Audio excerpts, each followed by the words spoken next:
Alhamdulillah, syukur selesai Clean 9. 9 hari yang betul-betul mengubah hidup dan tubuh Kak Ji. Yang pertama, detox badan secara total. Buang segala toksin, rasa bersih dari dalaman. Yang kedua, badan sihat, ringan dan bertenaga. Tak ada lagi rasa lemau setiap pagi.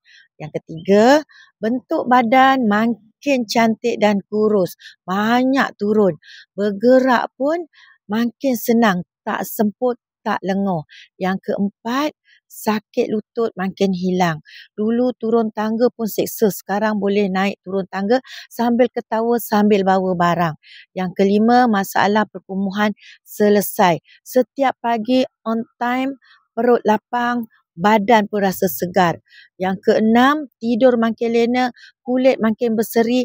Bila dalaman bersih, luaran pun nampak glowing. Rasa macam dapat versi diri sendiri yang baru dan lebih yakin. Dulu asyik lesu, cepat penat, tak bersemangat. Sekarang Kak Ji bangun pagi dengan senyum dan tenaga yang luar biasa. Kalau Kak Ji boleh, anda pun boleh.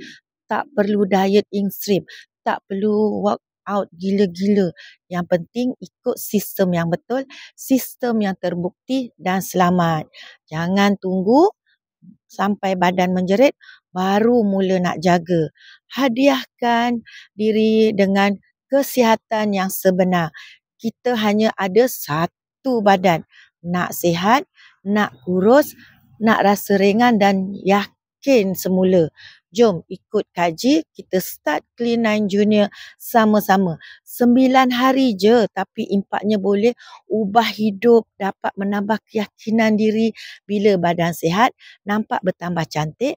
Bila cantik, hati pun gembira. Bila hati gembira, bertambah-tambahlah sihatnya lagi kan?